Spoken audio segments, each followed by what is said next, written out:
up, everybody? Welcome back, MuseMe TV. Episode fucking 100 and something. We don't keep track anymore here. There's so much. We don't know how to count that high. So much fucking shit going on. Thank you for joining. Yeah. We're here with Dennis. Dennis in the studio. Dennis, everybody.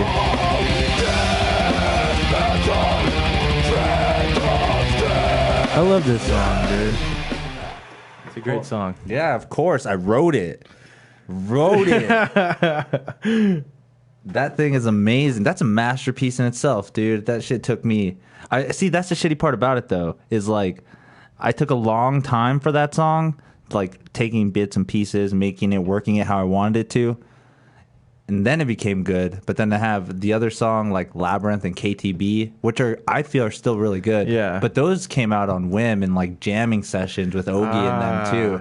So it's kind of weird how the dynamic of music works too. I can work really hard on a song and really put the time into it, and you can tell because it paid off. And then you can tell when you have fun with a group of people and you get shit going.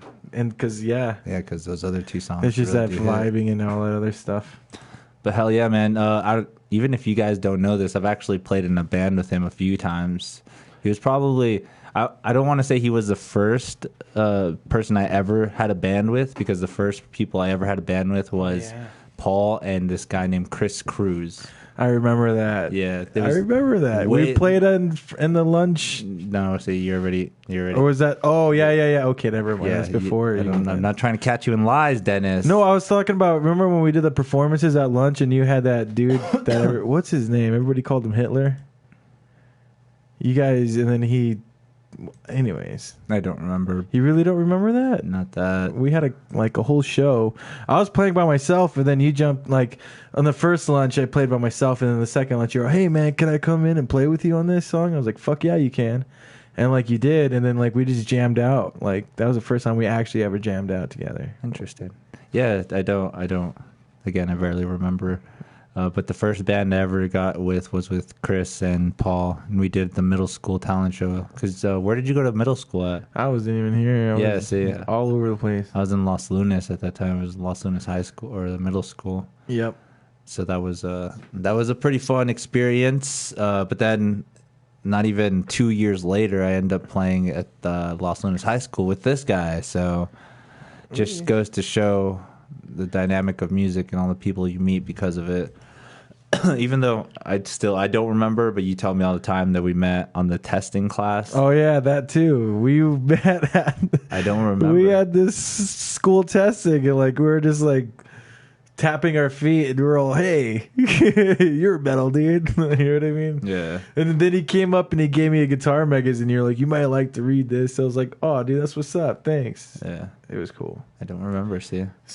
That's what happens when you have a ski accident. A bunch of babes on you, though, right? They're like, when you get in a ski accident and you're just in the lodge and they're just like, oh my God, what happened? And you're sitting there like, That actually happened while I was being airlifted. They're like, oh my God, what happened? A bunch of hot chicks are probably just so into it. So give us a little brief intro of who we're about to go online with and who this person is. I see his name is Corey Hall. Obviously, you're the paintball dude, and you know all about this. Well, who is this guy? What do you know? How do you know him? And I'm going to ask him the same question anyways, just to catch you both in lies, because we're interrogating you fuckers. Oh, my God. Oh, no. And I'm even going to ask him, too. I'll be like, yeah, do you know Dennis's penis size? Whoa. And if you both say something different, then I know you guys are true friends. Thank you. Anyways. Corey, he's been a good friend of mine for a while now, honestly. We played together on Elevation in like 2017, 2016. Dope. And it was before I had my stupid DWI incident, which I didn't even get charged for, but I got my license taken away. Yeah. And like that whole thing prevented me from traveling as much and all that other shit for a few years. Anyways, so Corey, he's been playing on the Elevation team. He was on the semi-pro team, and like they actually made their spot onto the pro line. Okay. And so, or into the pro, you know what I mean, brackets. And they did pretty good the first few tournaments, and then not I wouldn't say horrible, but they weren't able to make it past 2-2, and so go on to Sunday. You know what I mean? But their first 2 tournaments, they made it to Sunday, which at the time, like no rookie team before had ever made it to Sunday. You know what I mean? So it was a big thing for them to do. And then not did it do it once, but they did it back-to-back times, which recently this team Aftermath came and they got third place, which everybody was freaking out on. And then the next tournament, they got last place. So it's like, holy shit. At least Elevation's made it to Sunday twice. Okay. You know what I mean? Like a lot of other new organizations haven't. Like the other teams that were with them took them a few tournaments like to get to the Sunday Club. But, you know, they were consistently good where Elevation had a really good spark and kind of fizzled out. Damn. Yeah. So how long? Oh, well, I'm probably gonna ask him as well too. But he's been playing for quite a while. When did you meet him? Like I said, the first time we actually formally met and like talked to each other was in about 2017, 2016. Okay.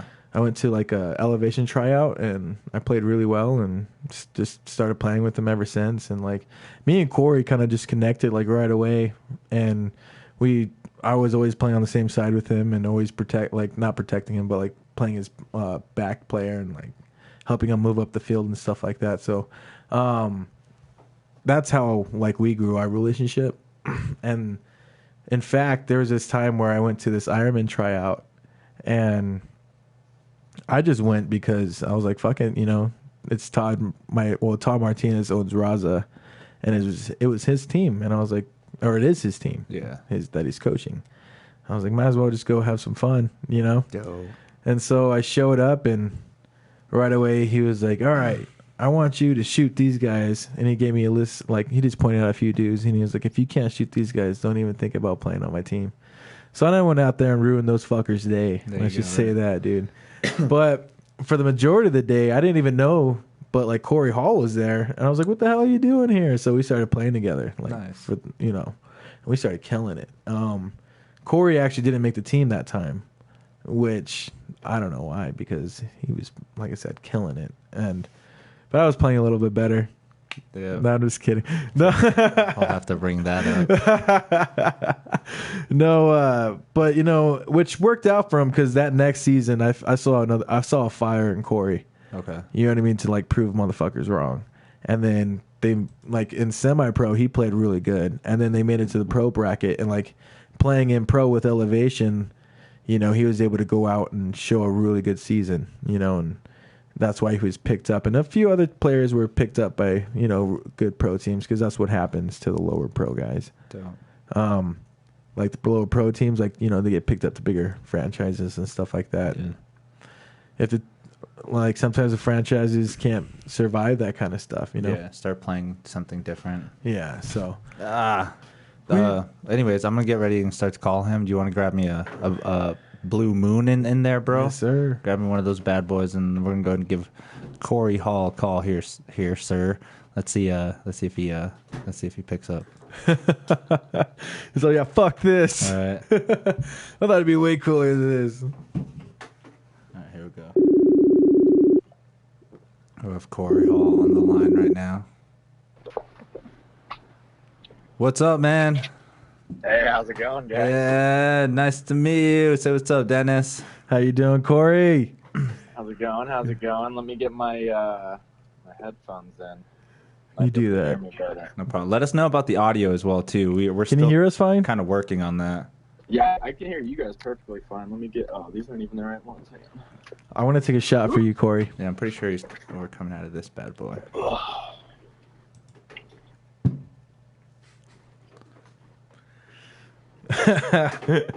So what, my D Little, what is up? I am the guitar guy. Thank you for joining. We're about to go live now and talk with Corey. So it's going to be fun. Again, what's up, man? How's it going? Corey Hall from Team Ironman. Good, yeah, thumbs up. I can hear you guys. Dope. That's what's up, man. We can hear you. What are the odds of that? Well, welcome to the show. This is just a podcast where we have random conversations with random people, and I know Dennis from high school, and he's just like, oh, hey, man, I know this guy, Corey. He's sick at paintball. We need to get him on the podcast. And, I was like, man. Let's do it. So what's up, Corey? Dude, not much. Doing, I mean, yeah. Cheers. I like it. I like that you guys got a beer too. Not much, man. Trying to survive COVID like everybody else, and trying to save my sanity, but not be too cooped up. How's it been? How has it been with COVID and the whole paintball scene? Because I mean, I live with Dennis, and I kind of see him do it a little bit, but it's probably a little bit different where you're at, a little bit in your location. Yeah, it was really strict. California's been really strict, obviously. We've been quarantining a little more strict than other states, but most paintball completely shut down. Pretty much all paintball completely shut down after Vegas, which for us sucked, winning the first event and then not being able to play at all. But they just recently started to open up a few fields, probably within the last month, probably 2 months. Are you there? So it's good. I know some of the Florida guys are Texas and Florida guys kind of got spoiled and they're able to play a little bit more, but we're finally getting back out on the field. It's nice. That's dope. Heck yeah, man. And how is it? Is it more like just the location with the people not allowing you to, or just more of like the laws that are being placed more with the government and stuff? It's more so just the laws in place, having that many people around, and then Victory Paintball Park, where my team Ironman usually practices, we're actually on Camp Pendleton, so the military base. So for that, there's a little bit more strict guidelines and different things that need to be followed. So they're not fully up and running yet, or having anybody there. They're still maintaining and everything, and they're ready to go once the time comes. But unfortunately, they got some.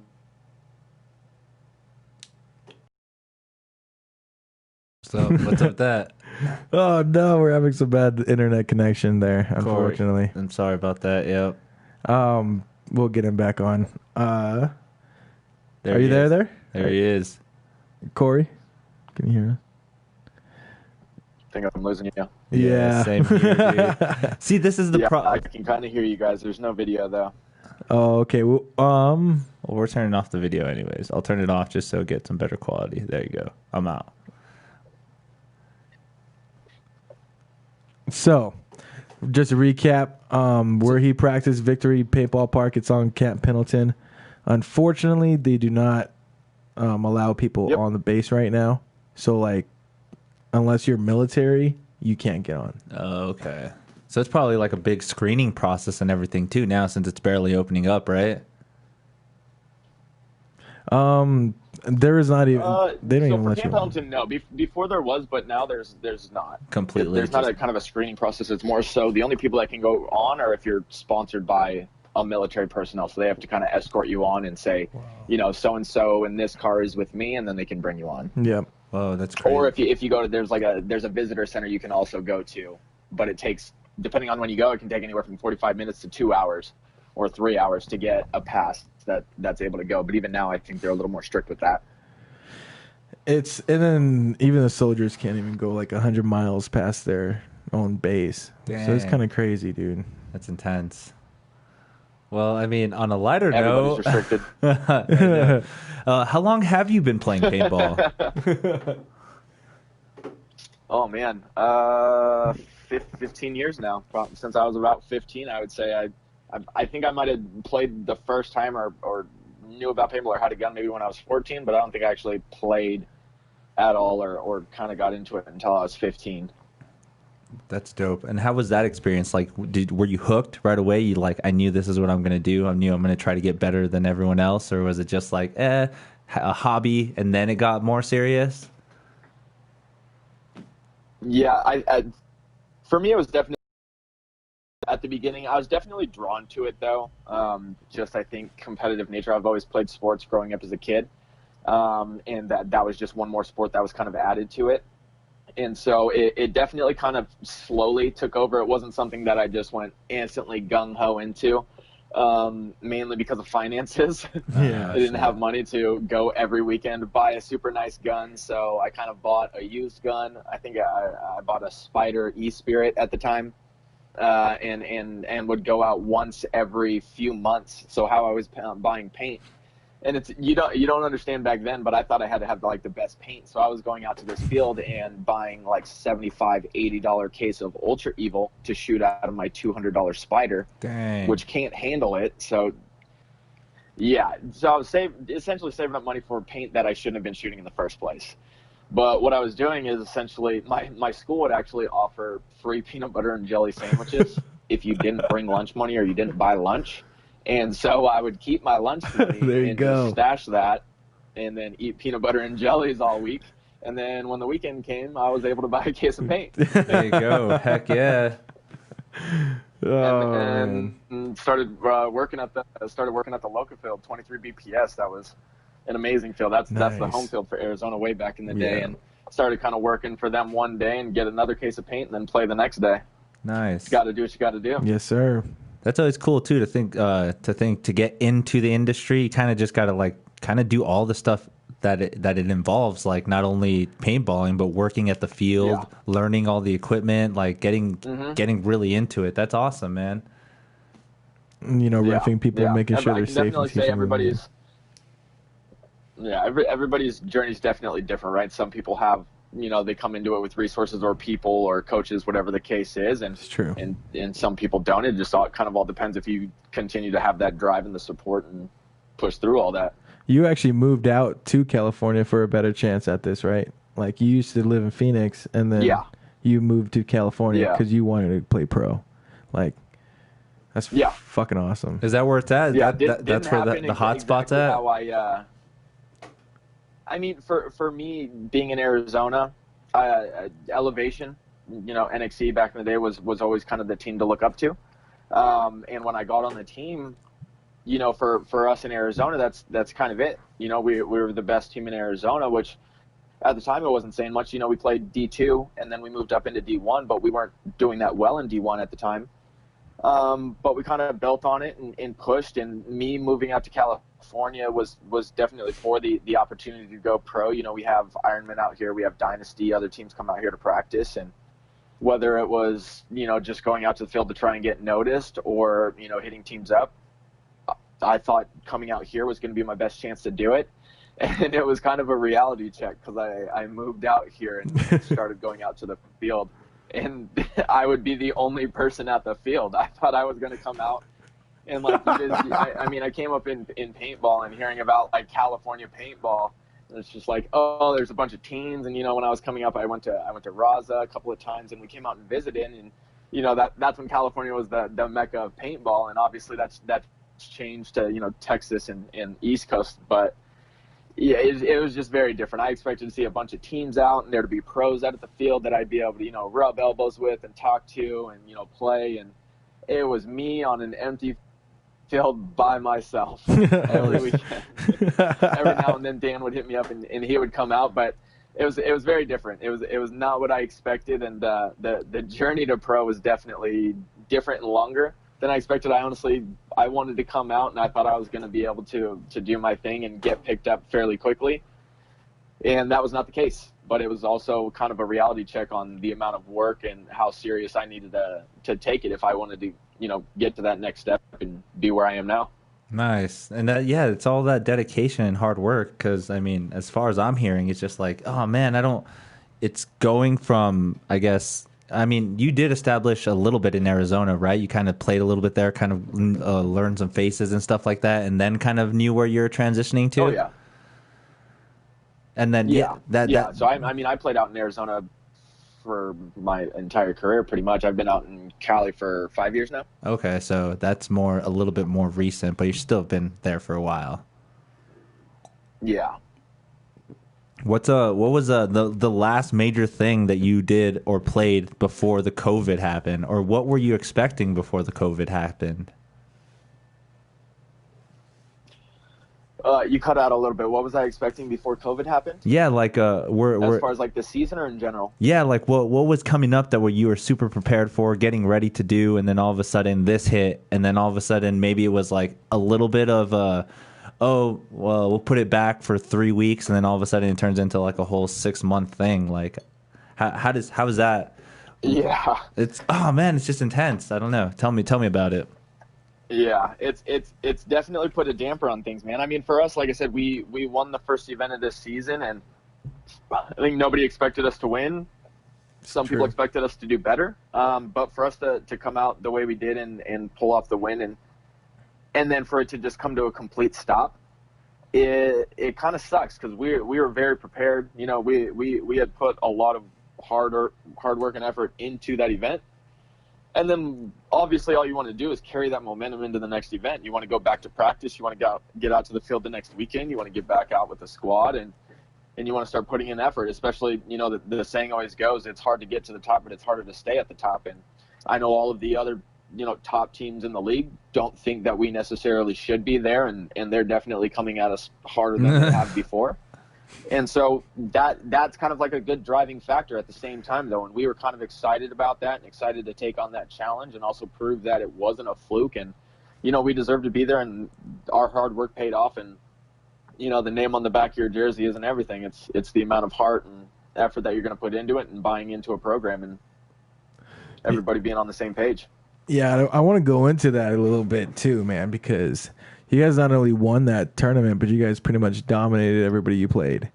And the game plan you guys had, like, you guys executed the game plan, like, to the T. You know what I mean? Which is great to see. Mm-hmm. Having the Nick Sloviak and A-Rod added to the roster was a huge benefit for you guys. Along with that new... yes, definitely. What's his name? Pete. What's that new dude? Also from... Peyton? No, well, Peyton is a cool pickup too.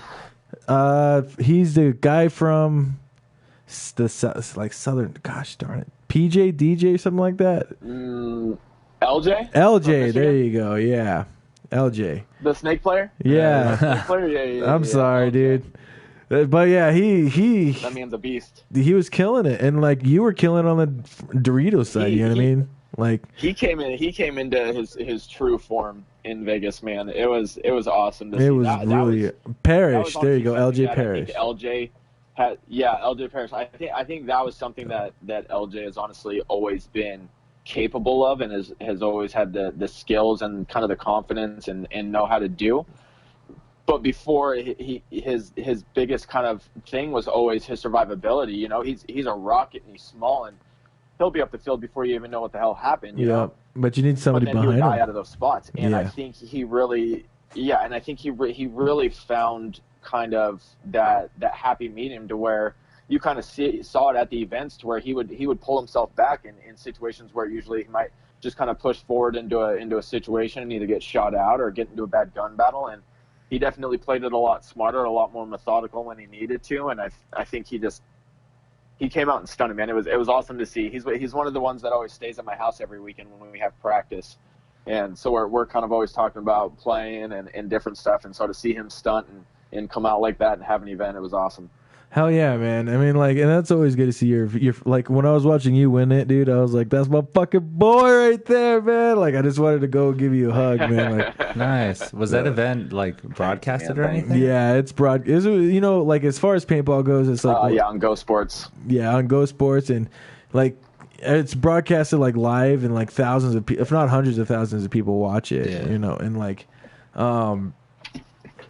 it's like the biggest league you can play in, and you know, like, to win that event is huge. It's like big notoriety and stuff like that. Yeah, you get noticed. And so, like, you know, yeah. Well, World Cup is the biggest. I mean, but like the biggest one. But like, you know, when it comes, and then like, you know, but you got other events. But like, you know, when it comes to like paintball, like when you win in an XL event, like it's good work. You know, especially at the pro level. Okay. So like, yeah, and like.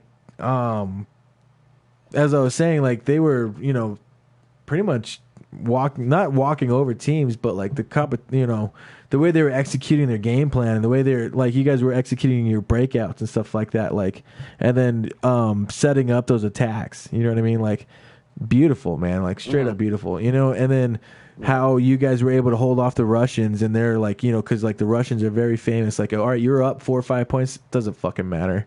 If they have 3 minutes on the clock, they're going to score 9 points. That was the mentality we had the whole time. Yep. Yeah. That was the mentality we had the whole time. It didn't matter how much time was left. It didn't matter. Even that last point that started 54 seconds left, and they got a penalty and we ended up winning. Even going in that only up 2 points with over 50 seconds left against the Russians, that is not a guarantee whatsoever. So at no point did we think we won it until literally the last. You know, Dang, that's one of those close games, like So- right at the buzzer kind of thing. Besides that moment, because you're on the field when that happened, besides that moment, when did it cross your fucking mind? Or you're like, holy shit, we're about to win?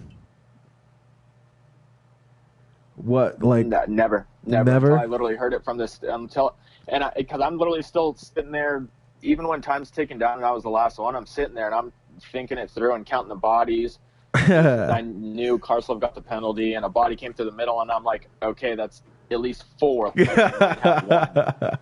And so I kind of knelt down and I'm sitting there to just like listen to see if like anybody shoots at me, and I'm kind of peeking around, and I kind of stand up and like, you know, rotate around a little bit, and then heard somebody from the stands just say, "It's over, Iron Man won," or "It's over, you won, Iron Man," or something along those lines. And I just lost my shit and ran down the field. And I even talked to Jesse and a couple people afterwards. I felt silly about it, to be honest, running down the field. Hell no, man. That's your first pro win, bro. I did it when I played Revo too, and even watching that, like, I feel silly because I'm not the person to like run down the field. Usually, you're pretty conservative. I'll go and hang the flag, or I walk off, and I'm calm about it. But it just took over, and I lost it. That's a lot of hard work, man. It's an excitement, dude. That excitement, that adrenaline's all building, and then right when you hit, I bet you right when you hit it, you're just like, like, oh my god, dude, like, what the fuck? Yeah. I mean, and the crowd definitely has an influence, because as soon as I heard the crowd, my body was like, yeah. I forgot that like that happened. Yeah, dude, they're going crazy. They lost it. Yeah. That's intense. Yeah, I could just imagine. I can't even remember the whole me like skipping down this. I don't even remember skipping down this. Man, that was that was an intense game too, because that was back and forth at first, and then you guys started to pull away, and I was like, all right, that's typical kind of Russian play, and then like they're gonna come back, and like those motherfuckers, you know what I mean, like. But then, like I said, you guys were able to hold off that attack. Normal Russian fashion, they were doing it. If they didn't get that penalty, they had that point, and they would have had that point with at least 30-odd seconds. Yep, and then that's enough time for another point. Yeah. And at that point, that would have been a third point that they scored with not much time left. It was even more in their way. Start putting the thought into our mind that we might blow this or we might lose. But for us, we also never had the kind of the mindset. I don't think that, okay, this is ours, we won. It's over, we got this. It was like, let's just keep fucking fighting, yeah. Get our guns and figure this out. Game time. Yeah. Literally game time. Bam. What was your favorite point of that tournament besides winning? That winning point. My favorite point. It's when I was playing 10-man, right? Honestly, I know you were watching. Oh man. Yeah. No, honestly, it's probably when Nick won the one-on-one against Archie. Is my favorite point. Yeah. Because that was such a huge point, and such a momentum shift, that was and insane. Such a huge point for Nick alone, and beating X Factor. That, you know, it's kind of going down, and we're in the pit watching it, and, you know, the point's not going in our favor whatsoever, and they kind of start pulling it back, and Thomas gets a good kill on Rainey, and then we thought he put a ball on Archie, and we're kind of watching, and we're like, okay, and Nick just hits a nasty jump shot, like fucking 7 feet tall, so it's not really a jump shot, but hits a little pop the top shot on him, and just nicks Archie's hopper, and we win, and you can tell Nick was super happy about it, and it felt good, and I think that just kind of kept carrying on forward from there. Dope. Heck yeah, man. So now let's rewind about 3 years to the original Ironman tryout. How did you feel during that time, and how disappointed were you? For original Ironman tryout? Yeah. How disappointed were you when you didn't get called up?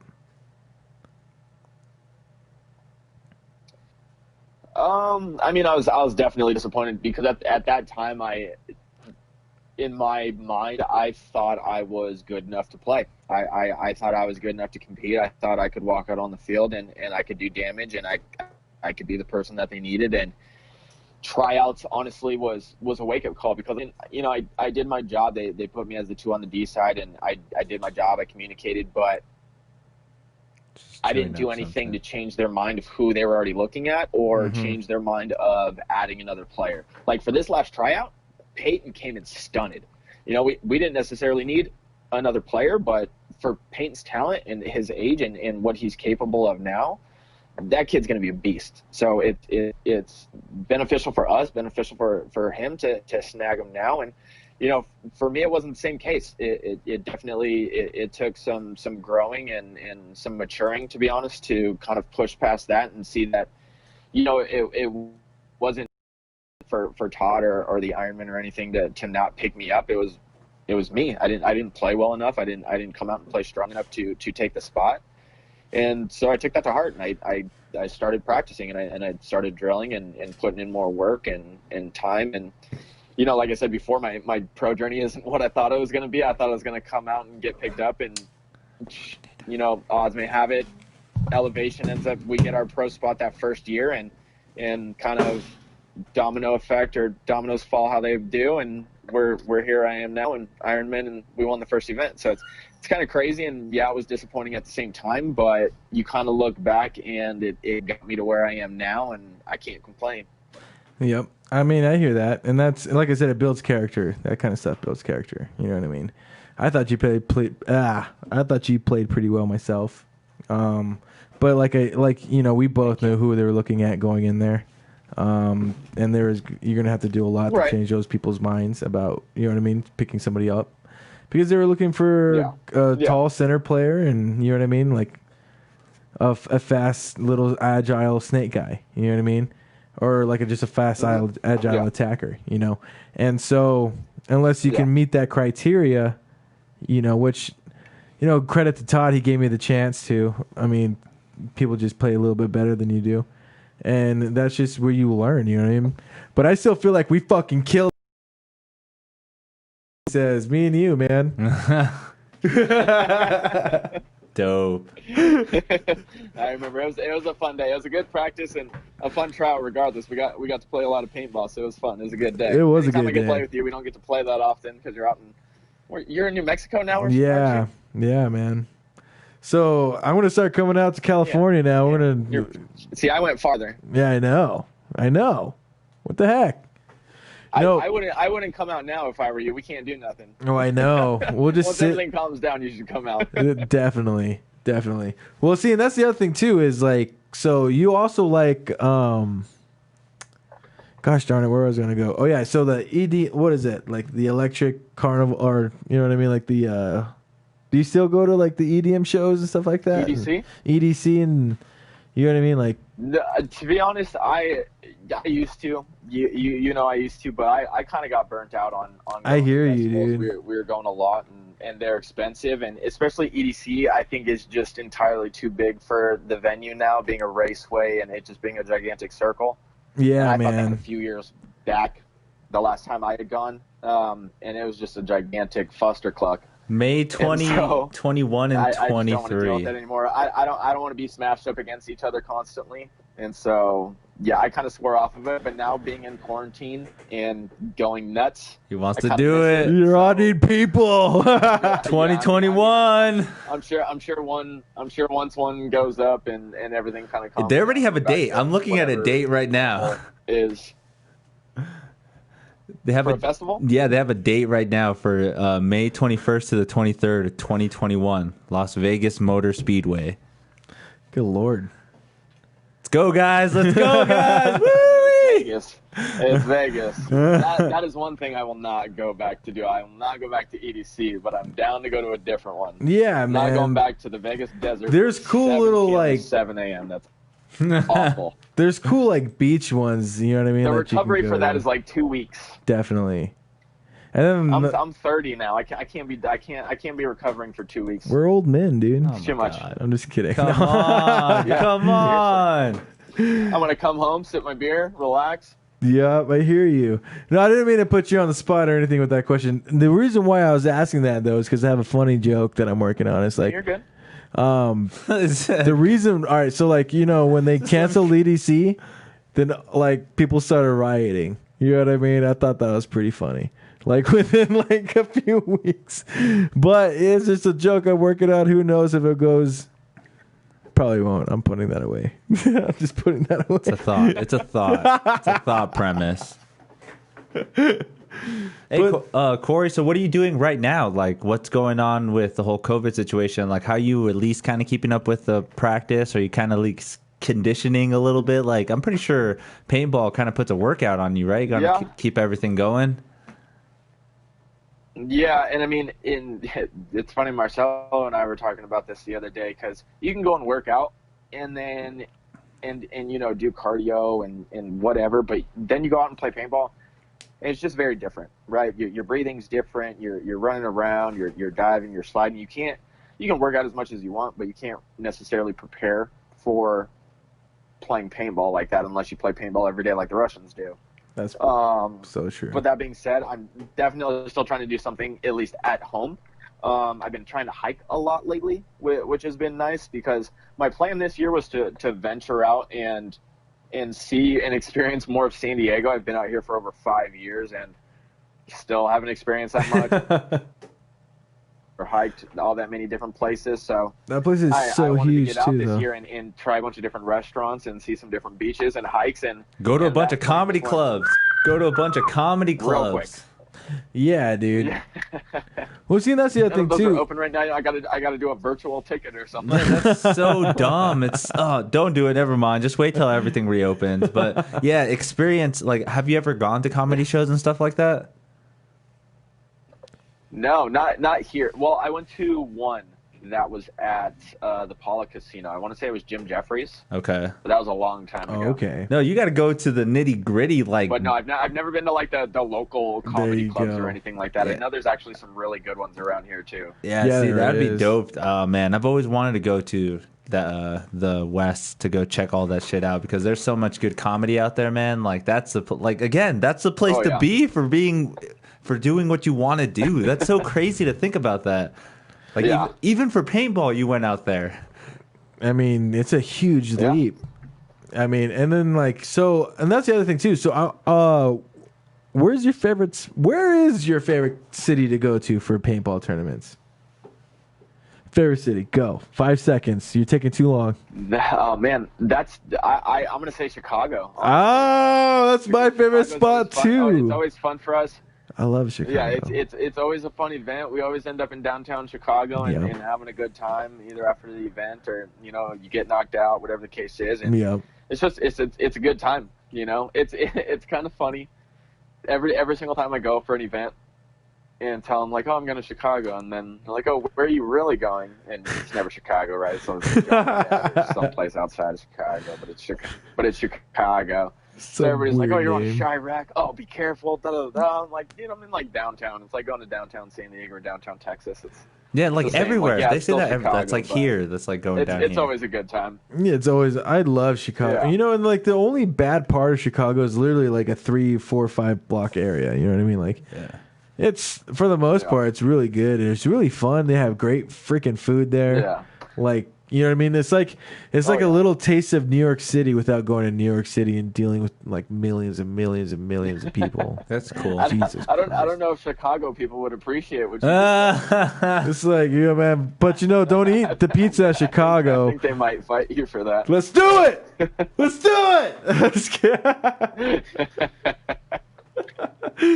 I mean, that's how I feel, at least. Like, because I like Chicago a lot, but like, it's not overwhelming. Like, if I were to go to New York City and like I have to like, holy fuck, you know what I mean? Yeah. See, and I've never been to New York. I've been to Buffalo. I went to Buffalo a long time ago for the NPPL 7-man. That was in Buffalo, New York. Dope. But I don't consider that Buffalo. I did have the best buffalo wings I've ever had. Go figure. In Buffalo, a place called Duff's. The best wings I've ever had to this day. Like the sauce, crispiness, everything about it was the best sauce. Dope. Okay. The best wings. Favorite restaurant on a trip to go to then? Favorite restaurant. Here we go. I'm not going to say restaurant, but usually it used to be like Thai Asian food, especially on Elevation. Okay. They made me branch out from being this picky little white boy that didn't want to eat anything that like go to no matter where we ended up. Thai, Chinese. I'm trying to get orange chicken if you have some sort of orange chicken. For real. And you know, on that team, we went to so many different Thai spots and Korean barbecue and Chinese and Japanese. And it's surprisingly good. I would still be very, very picky and kind of held back with what I ate. But then all of them would be getting all kinds of stuff, and I'd try it here and there, and definitely kind of got me to branch out. And now in California, I live in Mira Mesa, which is a very big Asian food area. Dope. Which kind of works out perfectly because I absolutely love Asian food. So I think Asian food in general, Thai food, Chinese food, that's the go-to. Dude, shout out to How. He just won a freaking tournament last weekend. Oh, nice. How won a tournament with DMG. Yeah, What's with up? DMG, they crushed it. 6-0. 6-0, dude. I didn't know a tournament was going on. Because you guys weren't invited. Invitation only, dude. Yeah, you can hear the crowd. Wouldn't have gone anyway. A-Rod's off becoming a rock star. Oh, yeah. Better things to do right now. You know, we gotta support him. Let's indulge into that, dude. Because like I love A-Rod, and like actually my first time ever meeting him, we're just sitting down talking about music. You know what I mean? And like we're actually talking about our band, and I showed him our band, and he was like, "Holy shit, you guys are actually really good for metal band." Dope. And like he's a guitarist, nice. He's really good. Yeah, he can talk about music forever. It's that's something you can tell he's truly passionate about and invests a lot of his time into. He's honestly a really great guitarist. So nice. And he's been coming out with some really good stuff lately. He's very talented. This guy's better. Look at what he's able to do in paintball, right? If you take that same type of focus and drive and put it into something else you're passionate about, yeah, you're gonna get really good at it. Yeah, I mean, and that honestly, that's a good point. You know what I mean? Like, he's one of the best players I feel in the world. He's been one of the best players in the world for a couple of years now. You know what I mean? Like, so for him to put MVP of the last event, you can't really argue it. I mean, shoot, man, shoot. Especially if you get that recognition, right? You get the recognition that you see it. For one event, at least, statistics don't lie. Let's say it, dude. You guys are fucking world champs. World champs. Just kidding. There it is, bro. Iron Man are back on top. I'll take Vegas champs. I'll take Vegas champs. No, with that until next season. We'll see. That's interesting. I wonder why you guys weren't like invited to that invitational, and like nobody knew that tournament was going on. I know there's a tournament going on in. It seemed like more of a practice of teams that were in the area or could make it. Yeah. And then it just kind of turned into a tournament, and I mean, why not, right? If we can, why not? Well. Any amount of paintball right now that we can play, that we can have content for, that we can have video for and put out, the more the merrier. In my opinion, I don't care what it is. If we get invited or not, I don't care. I think all the ultimate shootouts, the pro tours, this now, kind of everything that's all the paintball that is able to be played now, I think is a positive. I think is a plus. I just want to be a part of it at some point. Yeah, man. Because dude, it sucked because paintball was straight up shut down for 2 months or like 3 months, and some other places it wasn't shut down at all. But like that fucking made me think. I'm like, holy shit! Like, what if like this sport dies because of this stupid ass coronavirus? And it's like I never actually had that thought in my head before. It couldn't. There's enough money in it and people in it that support it and want to see the sport continue. Because as long as Mike Kidman is change and yeah, because like, dude, I can't wait to see. There's definitely people in it that will make sure that the sport doesn't die. It may change from what it is now, but it won't die completely. Especially the way all the other sports are just going with the whole like secluded, like only the players can be there and everything else is virtual. Dude, that'd be easy for paintball. Yeah, we do that anyways. I know, like, dude, especially the way that the medium for different streaming services are. I don't know if you know about like Twitch and stuff like that, but like, dude, why don't they can broadcast whole paintball tournaments on Twitch? Like, it's so amazing. They do that, but it's not as good quality as Go Sports. Oh, really? So, but let's talk about Go Sports real quick. They're not as good as PB Access. Tell us about Go Sports. This is the first time I'm hearing about Go Sports. Dang, name drop with PB access. No, so Go Sports is the broadcasting essentially network is what it would be for paintball. They have a webcast that you pay a monthly subscription for. And essentially that goes to them being able to put on the broadcast for us, right? All of the production, all of the staff and everything that they do. They have statistics that they take, and there's definitely a lot that goes into it, right? So Twitch would be great, but Twitch you can also watch for free, right? Yeah. And streamers get their money off subscriptions and different stuff like that, whatever the case is, but inherently, if you can watch something for free, you're gonna watch it for free, and so you have to have some sort of revenue and profit coming in to not only pay your staff, but to continue creating a good product and a solid product that people are going to continue wanting to pay for and continue wanting to watch. Yeah, and that's the goal, right? In general, for our sport, is getting more and more people to watch our sport, whether it's new people to the sport or people who have been doing it. As long as it's out there, as long as it's available, we're doing something, right? Yeah. We're getting the content out there. Then it's just, what happens next? What else can we do with that content to continue to grow the sport? Well, I guess that is the beauty of it being online, right? Is because it can be broadcasted in so many mediums. Like, I know you have the Go Sports, but there's still like links from like a YouTube link or like a YouTube channel where you're just like, the clips of these highlights and stuff. And Go Sports puts out like a from the event, they put like a weekly, here's, the top, this week's top match from last event, and they'll put it on YouTube. Yeah. So some is, readily available. It's like any type of advertising. Yeah, it's the same for all of them across, like, it's bring the clientele in. Yeah, it's pretty much the same for all of the sports, how they do it. Like, NBA doesn't pull a full game on there, but they put the highlights of what happened last night, so you can kind of like, hey, if you want to actually check it out, go to NBA.com and you can actually see it there. But here's a little bit of highlights just to get you going. Exactly. And the thing about here's some highlights. Go to NBA, and then you get to NBA, and they're like, "Oh, it's $7.99." Yeah. You would pay that, right? Just to watch your favorite team. I know. Yeah, that's not bad. Yeah, I know. My grandpa does. He loves basketball, so he pays for that NBA Pass subscription. So I know there's people that pay for the entertainment that they're looking for. And here's the thing about Go Sports. I really like the vision of Go Sports and how they actually they're bringing like a more of an ESPN feel, and like kind of bringing in like clips and like highlights of like different teams, and like I like the way what they're doing, but like I also feel like they can have better. And I was actually arguing with this, not arguing, but talking about this with Nick Sloviak. I feel like they could do different angles and better angles to show what's more or less going on the field. So like people aren't like cutting back and forth. Like maybe showing the D side some love. Exactly. Dude, what's up with the... I would have to see the angles, but I get what you're saying. Like, it's probably only like three or four, right? Behind it. I don't want to hear your reason, There's a reason Corey. behind it, I believe. And it's so like for the snake side cameras, it's looking in, right? And the snake's on the other side. Yeah. So the snake side camera's looking in.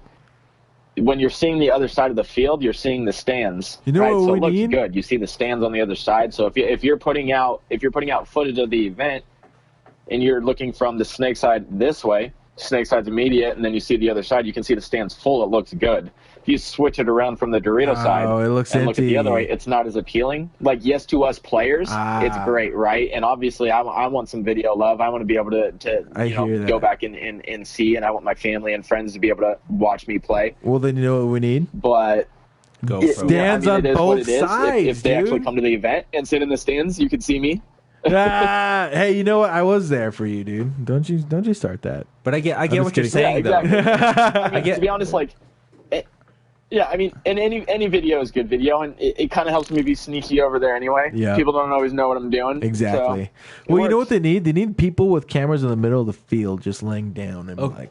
Okay, with that though, around. I'm just kidding about that. Yeah, so I always actually had an idea for Go Sports for them, but it's obviously it'd be a lot of money that went into it and the hardware. But I always thought, like, because I have the R7 camera, the little cylinder camera that goes on your gun. I agree with that 100%. And I have like the first gen one, and even the second gen one is skinnier and even less noticeable. Okay. And my thought was, how cool would it be to say, have all of like Go Sports, like the just generic, you can go in and watch for free.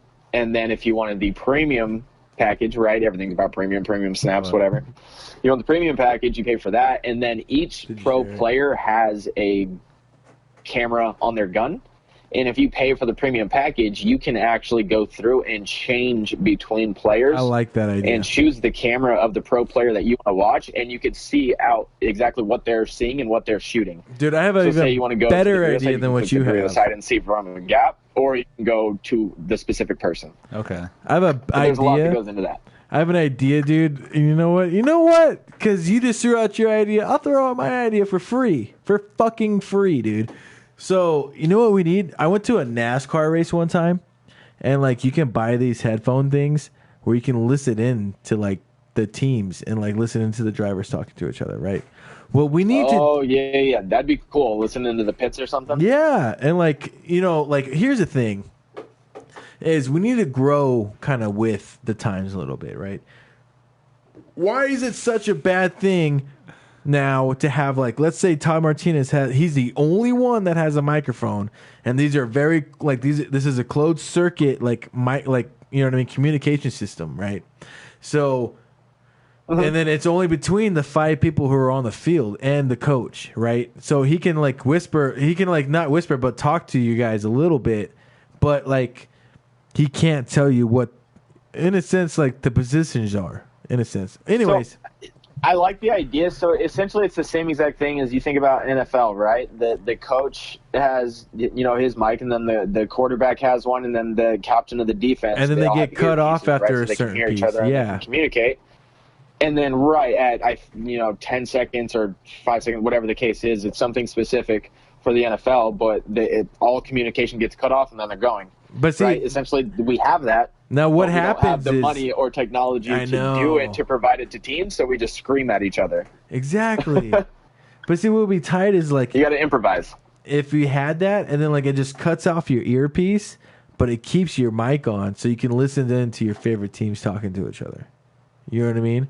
Like, you pay. That'd be cool. That'd be cool. You pay. Although we say some things that aren't appropriate. That is true. And so they're going to have to screen us probably. Nope. Because there's going to be little kids watching. 18 or older. I can't always hold it back if I'm on the field. You know what? Fuck my idea. Okay, wait. Here's a question. With all this, I said it was a great idea. with all the video, that goes on and stuff, do you guys, like, review other players to see, like, their tactics and stuff, so you can get better, like, advantages in your guys' gameplay? I mean, we definitely plan accordingly, right? We didn't have the same exact game plan against Revo that we did against Russians. So you're kind of watching and seeing what they're doing. You're scouting. You're seeing their plays, seeing who's playing, the consistencies and the patterns between them. And we kind of knew. Luckily, we practiced Russians, right? So there's that, but there's also just knowing the players and knowing their tendencies and different stuff like that. And that's a big piece that kind of goes into the prep work of each match, Okay, so so you do kind of, like, not only do you guys watch, like, footage and stuff like that, but you also observe within the tournament as well. Oh yeah, very very much so. Because, like, we have the webcast, which is awesome, right? Playing pro, you get to have the webcast, you get to go watch it. You can watch the same exact breakout over and over again to make sure you know exactly where everybody's going. But at the same time, you want to watch people in person, right? Somebody could be having a rough day. Somebody could be doing something specific that you pick up on. You could see somebody tweak an ankle, right? And then you end up against them in a one-on-one later on in that day or later on the next day. And you're like, okay, well, I just watched him tweak his left ankle. I'm going to try to go left, or I'm going to try to go my right, his left, try to get him to maybe not favor that ankle and see if I can use it to my advantage. Wow. So there's definitely different things other than just scouting or watching games that you can kind of take into play. Obviously, let me just disclaimer, you never want to see anybody get hurt whatsoever, but there's different things that you're going to see out there that you could use to your advantage. That's dope. Okay, that's pretty sick. I didn't even think about that. That's actually really cool. And that's actually something that Mike Urena said in a podcast the other day was difference between pro and not being pro is, like, you get to observe and know your enemy. Yeah. a little bit better because of the fact that you have hours and hours. It's honestly just breaking down the information more. And Mouse was honestly a huge person for me that got me watching footage more. Yeah, I've had my Go Sports membership for a while, but I didn't watch it all that much. And he was a big person to kind of push me to do it, because he was, even how long, I don't know his career exactly, but how long he's been playing at this level at pro, and how many times he's won.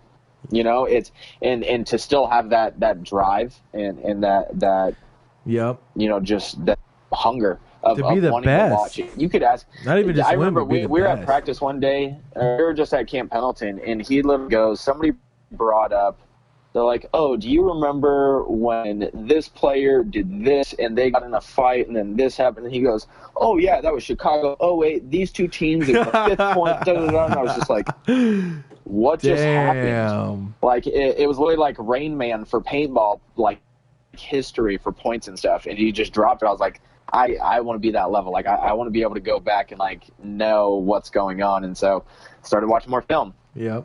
A player like him is going to be hard. It definitely helped, because you go out and it also, you go out now and it's like, okay, if we're playing Dynasty and you go out and it's like, okay, you shoot Ryan off the break, that's key. You don't just call, G1 off the right. You say Ryan off the right, because necessarily the position that he plays or what he was doing for the event, and kind of his tendencies where he was filling, so you kind of know the gaps and the different things that are open for you to do if that specific body's out. Because you know which job needs to be filled, so you can prevent that job from being filled because Ryan's gone. You know what I mean?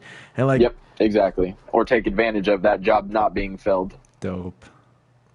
That's and it's amazing. Like, that happens at all different levels of paintball, but like more specifically with pro, because you have all these guys like you can observe hours of, and like a lot of these guys, they play in the pro level for, unlike NFL, like a pro shelf life is usually like 5 years. You know what I mean? Like 6 years. Whether they're bouncing from team to team or like consistently playing on one team, like the average player will play for 6 years. You know what I mean? Some of them will go for 20, 25 years. Alex Rodriguez from X Factor, he's been playing for over 20 years pro, and he's over 55 years old. Like, what is he? Martinez? Yeah, Alex Martinez. I'm sorry, Rodriguez. Can't believe I said that. Sorry. Alex Martinez, owner of X Factor. 29 years young, dude. After that, 29 years young and still going strong. That's crazy. Dude's amazing, and like I watch him and like it's like that's the love for the sport, though. I hope I can be 55, 50 years old and still playing paintball. Holy crap, you know what I mean? Like, just the physical ability to play at that age, let alone playing pro. Yeah. And at this level, they played him in Vegas. He played points in Vegas. Yeah, he played well, and he plays well. It's not that he's just out there because he's the owner of the team. He's out there and he's stunting. You know what I mean? He's doing. No, he played well. He knows what he's doing. He's got an amazing shot. So it was actually really sick to him out in Vegas playing. Man, X Factor. That team. That team is a grinding fucking team. Like, they came and they've just been nipping at the heels for years, and now they have that chance to be like the number one team, right? Because they've always been being beaten by Impact, which for the past 5-6 years they were the number one team. Up until recently, I would say they just got dethroned by the Russian Legion. But now, it's an open. It's open. Like it's anybody's game at this point. Yeah. So. And that's we definitely threw a wrench in it, but I think I'm interested to see how everyone comes out of quarantine and how teams come out of quarantine, because like we talked about, some teams have gotten to continue practicing and as a full squad, and then some not so much, depending on where you are and the ease of access to paintball, but. Yeah, I'm interested to see what it looks like when we get back out there. It's interesting you say that, because we actually talked to Jeff Stein last week, and he sort of says something similar, where it's kind of hard to get his players to actually practice. Because what are you practicing for? Yeah. You're just playing. You know what I mean? Like, you have all these guys like you. It's just a lot of uncertainty. And like you have all these. We're all hoping for World Cup. Exactly. But what capacity is World Cup going to actually be? And then if it happens, and then when they say World Cup's not going to happen, then like how much are people going to really practice for Vegas? You know what I mean, or whatever the first event is next season, if there is a first event next season. Okay. You know what I mean? Like, so it's like. I mean, by then, I would hope we figure something out and we get back to. I mean, it's not going to be normal, I don't think, by any means, but I think we could take examples of what other sports are doing and, you know, tweak it to our sport and figure something out to get our sport back up and going. Like, obviously, we can do something. There was the tournament in Kentucky this past weekend that we talked about. So there's definitely paintball that can be played. Obviously, I think there's guidelines and different things that are going to have to be followed and probably a little bit more strict than they have been.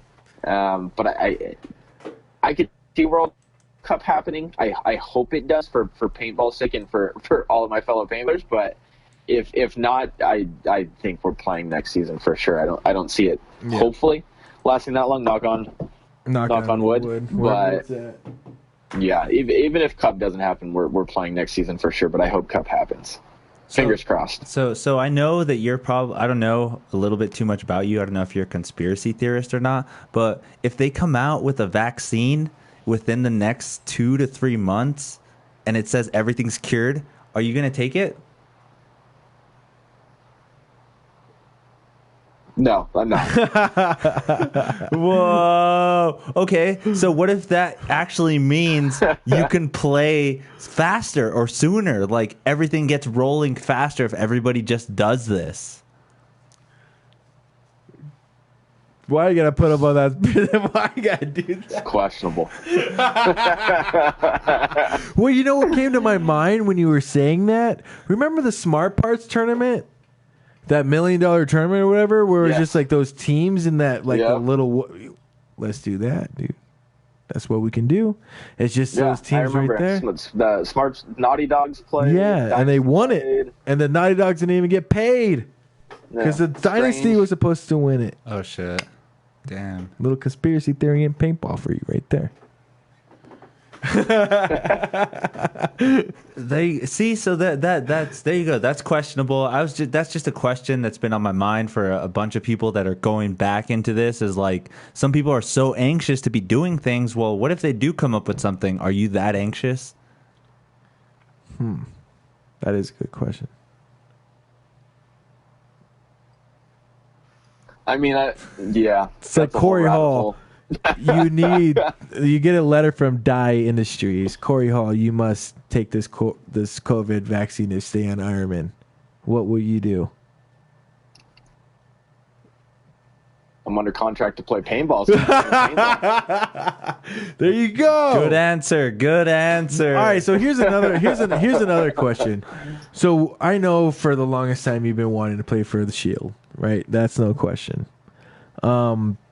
Here is what's under question, Mr. Corey Hall. Were there other pro teams that reached out to you that wanted you to play for them and you turned them down because you wanted to play for the Shield? Interesting. Don't you lie, dude. Don't you lie. No, I mean, I when I first got on Ironman, I got a couple offers after I had already verbally agreed to Ironman.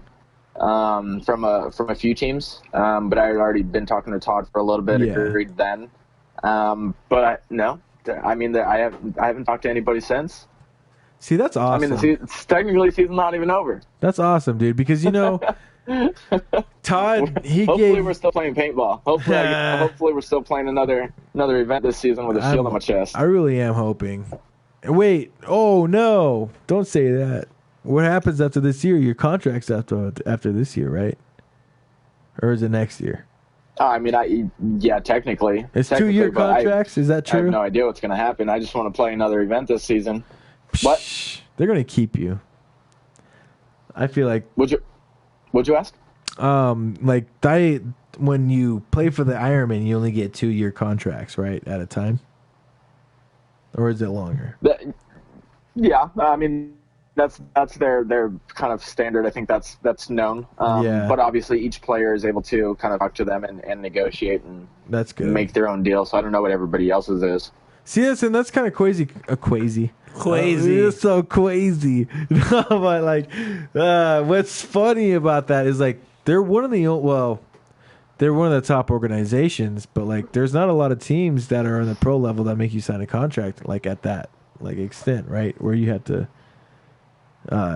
dedicate 2 years, and then not only are you dedicating 2 years, but there's a lot that goes with that contract and playing with the Ironman, as far as like physical upkeep and like just like promotional needs and all this other stuff that you got to do.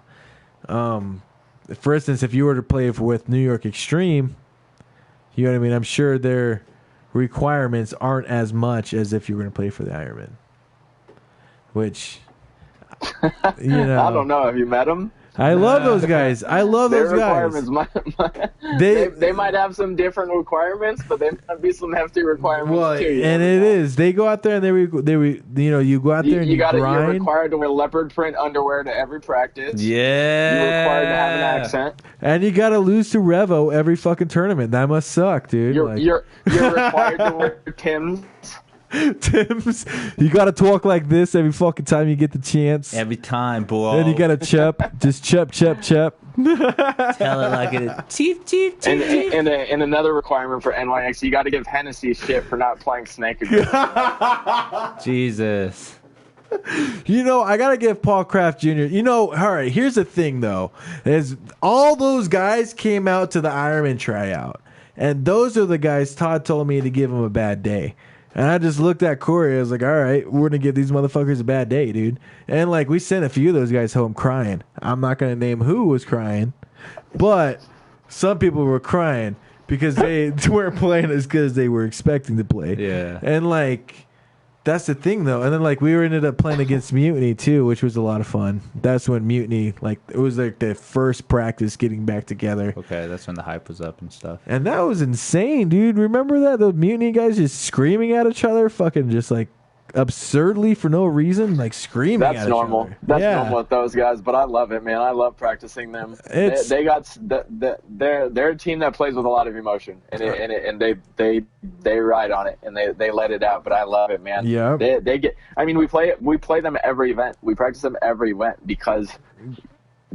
For one, you don't always know what you're going to get from them. They're always just going to keep throwing it at you and keep throwing punches, and you're going to have a good practice. You're probably going to yell at each other and say some words here back and forth, but at the end of the day, everybody's always super chill. We hang out at the end and have a beer, and that's the end of it. So that's exactly what they've kind of gotten that reputation of being that hard-ass team, and they are on the field, but you talk to them off the field, and that's kind of how paintball should be, right? They're great fucking dudes. And they definitely promote that violence sticker and everything like that, and I don't know about going that far, but I definitely like that style of paintball, right? That to me is how it used to be and how it should be. You get on the field, and if the dude in front of you isn't on your team, you need to put him to the ground, and he's probably going to do the same to you. But when you get off the field, you're cool. We're all paintballers. We're all trying to have fun and do the same thing, and we're all part of the same community, same family. Yeah. So all right, so here's another question I got. I mean, this is probably one of my last questions until Angel. Like, I'm sure he has a bunch of questions for you. But, like, do you remember playing against my team, the Filthy Fifth? When we practiced against you guys before your first pro event? Do you remember that? At all? Oh yeah, sorry, you cut out. Yeah, when you what was your team name? Filthy Fifth, baby. Dirty. Filthy Fifth. Dirty five. I remember. Dirty South. No, just kidding. Yeah, dude. See, that's what's up. I always tell people remember playing against us because we're a fucking gritty ass team, dude. Getting shit going. And like. Yeah, my guys, that's their most epic moment of paintball is playing against you and like Mike Urina and all those other guys. Like, cause, dude, that I'm telling you, man. Like growing up, I remember the first time actually playing against Elevation on Vanguard Factory back in the day, and like I remember thinking to myself, like, dude, I'm gonna get Really? fucked up right now. You know what I mean? But I'm gonna go out there and give it my all. And sure enough, dude, I got fucked up every single time I played against you guys. But I would like make it a point to shoot like one or two people. You know what I mean? Like, get something out. What you gonna do though? It's the only way to learn. Exactly. You know, and it's like, damn it. You know, like Elevation again. All right, here we go. That's hilarious. But yeah, man, and like I said, it's just been fun to watch you progress as a player, because where you were at that Ironman tryout to where you are now as a player is inspiring. It's inspiring and completely fucking night and day. You know what I mean? Like, as a player, like I appreciate that, man. You know what I mean? It's not an insult to who you were, but like it's like it says a testament to what you said to when you got denied. Like, you're right. I need to be better. You know what I mean? I got to be a lot better. I got to be more dedicated. And after that day, you became more dedicated. You started practicing 3 times a week. You started practicing during the week. You know what I mean? You like spent hours and hours at the field by yourself. Like, you don't need nobody else. And that's what it takes. You know what I mean? Like, and dude, like now that, you know, you're out there and you're putting in the work, and like for people to say that you guys don't deserve that win kind of pisses me off, because I know personally how much work each of you guys put in. You know what I mean? To like make this happen. And I know that Todd, he's one of the best call players in the freaking sport, like straight up. Like, if you listen to Todd's plan, you're going to win. You know what I mean? Because he knows the breakouts. I've never seen somebody so smart and able to break down a freaking game plan like Todd can. You know what I mean? And it's like, yeah.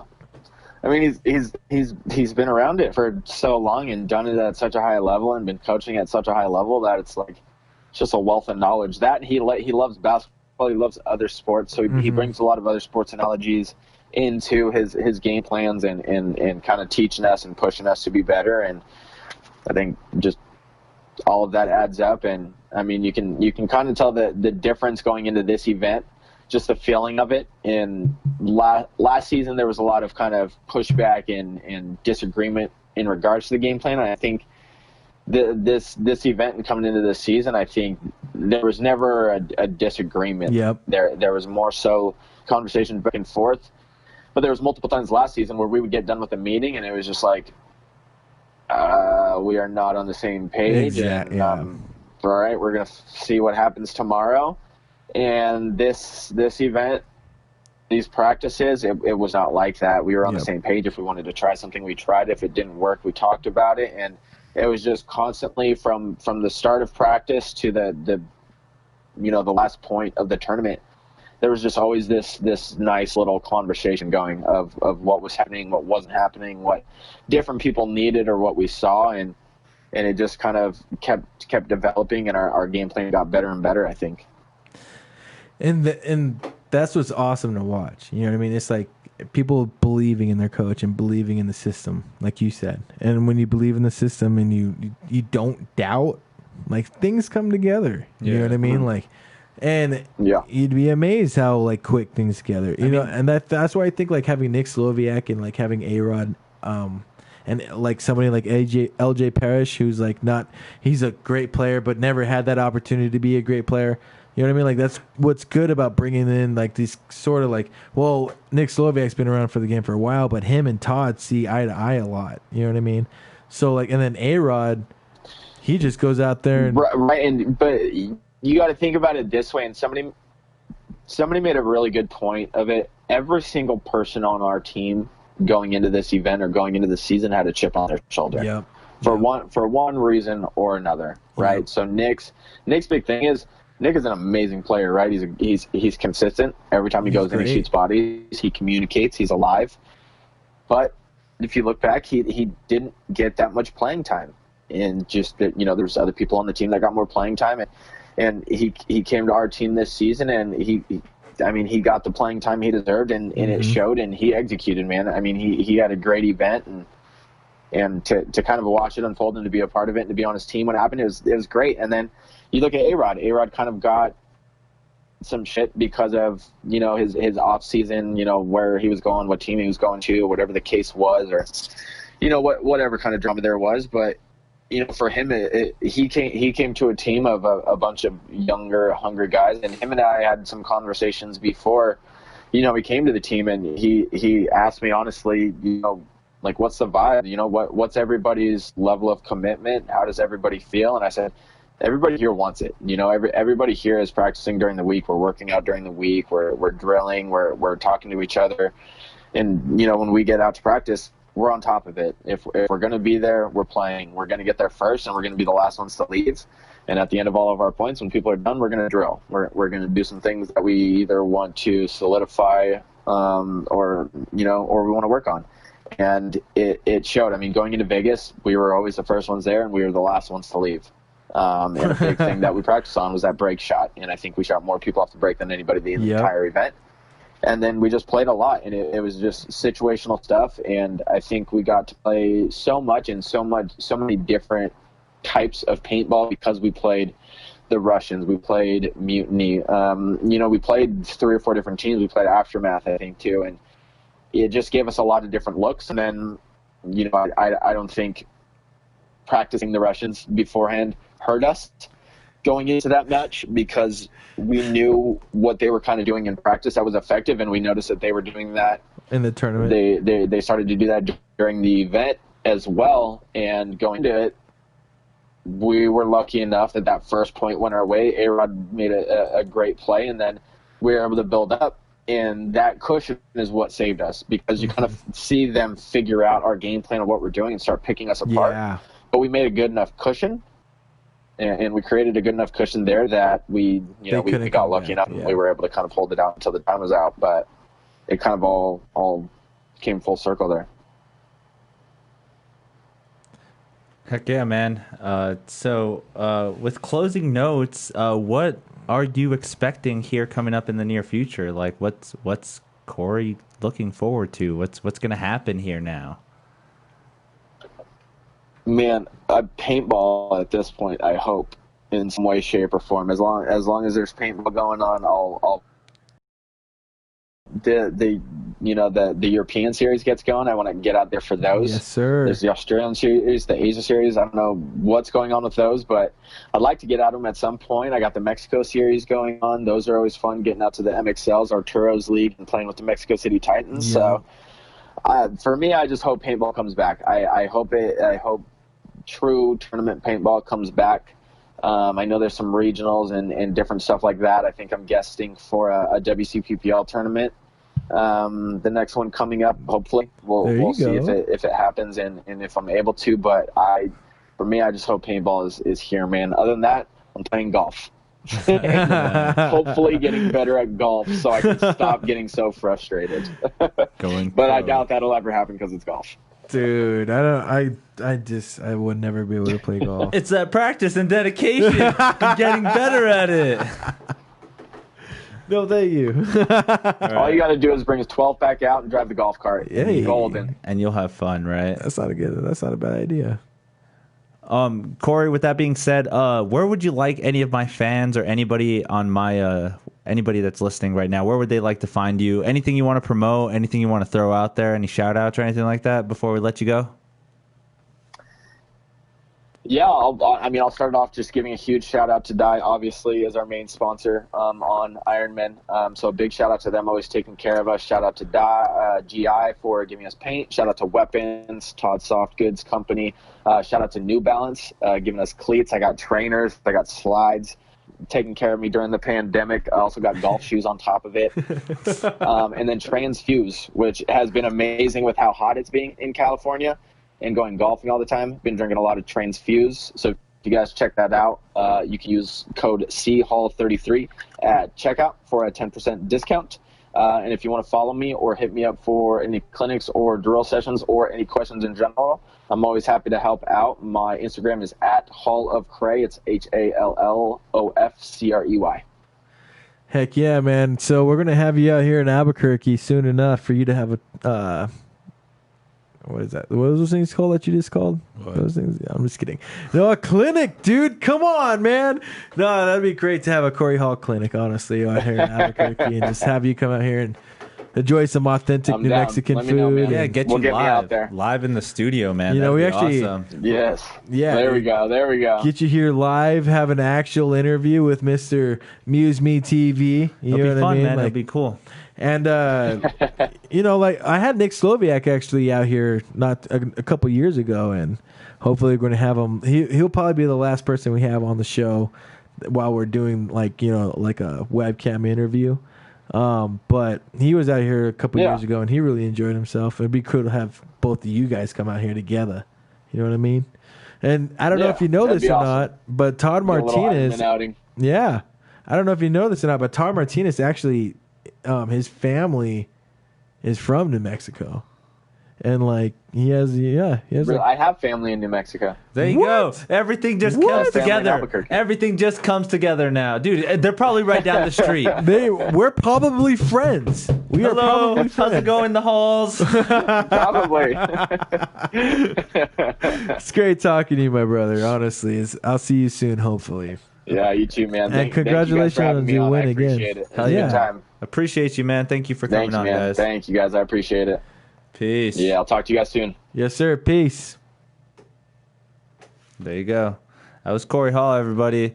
Corey Hall. He was a nice guy. He's pretty interesting. Great dude. Super chill. Dude, he's our age. It's crazy. Nice. I mean, that's the thing about paintball, too, is like you have people who are like 30, 35, 36, 37, like even up to 40, you know what I mean? But like 35. 55. Jesus Lord. But, you know, it's kind of interesting because like 33, 35 is usually where people hit their prime in paintball. My really good friend, Ryan Moorhead, he's actually about 35, 36 years old, and he's one of the top players in the world. You know what I mean? And that's actually about the age, you know, where you kind of hit your best, you know. And like the guys on Dynasty, they're almost pushing 40. I hate to say it, guys. I'm sorry. I love you, Oshrow. I love you, Ryan Greenspan, but you guys are almost 40 years old. You know what I mean? And it's amazing because if you see them play, like it's like, whoa. You know, and that's what's great about paintball. It's like I keep saying, like in the NFL, you won't be able to have people 35, 40 years old competing. Brain injuries, massive fucking. Oh, I just broke my ACL 3 times. But like, you know, what makes it that great equalizer is that paintball marker. Yeah, you know what I mean. Like that's what's awesome. It's like, you know, you're out there in the Wild West, gunfighting. Right. So who can pull off the gunshots first? Who's on right now? Anybody want to comment? See, well, actually, we should have asked them to comment and ask them some questions, huh? There were a few people that were talking. Food Stamp said, "What's up, Muse? Cheers. All stay safe. Bring on the NFL. Hopefully." That was from 82 Airborne. Johnny Alcoholic said, "Comedy shows are dope as fuck." And yes, sir. We have the best pizzas in New York. Oh. And also Jay Wims was just saying Pokemon, ? So we had a little bit of chat. We saw the peak was at like 9. There's a bunch of people on. We got 5 viewers on right now. You guys are awesome. Thank you guys for listening. Appreciate you guys all coming on. Dennis, if you have any shout outs or anything, you want to give those out right now? Yeah, man. MK Ultra. Yeah. We're finally getting our Filthy Fit team back together. So watch out for that filthy. Aren't you doing a tournament this weekend or something? Our tournament is at the end of the month. Just so you can promote it? I mean, like as a teacher, see, that's the thing is, so I don't know if we're going to start teaching September 8th or not in class. Yeah, okay. And if I go out of town, then I can't go. But yeah, because I have that problem too with my work. They say if I leave the state, I have to quarantine for 14 days. Yeah. So there's this tournament in Denver I may or may not go to. Okay. You know what I mean? I see what you're saying. At the end of the month. I'm pretty sure they canceled it already. It just got canceled. the tournament just got canceled. So unfortunately, you'll be staying here that weekend. But yeah, check him out. MK Ultra. He also does designs and stuff like that. Dennis, guys, make sure to check him out. He's badass. You know, and check out On Hell. He's, like I keep saying it, one of the greatest guitarists I've ever met in my life. I have 128 episodes. They know a lot about me. And they've watched you play guitar a lot on here. So you guys are awesome. Thank you guys. Our next stream, dude. Let's do a musical stream, dude. We'll probably get something going. Let's do a musical stream. Maybe we can practice a song. We'll fucking work on Shattering or something. Maybe just do that or something. Shattering, throwing some old KTB originals. You know what I mean? We'll get some Trivium. Trivium. We love Trivium. That is cold shattering the skies, dude. I mean, God damn. You guys are awesome, guys. Thank you for listening. We'll catch you guys later. I'm a retard.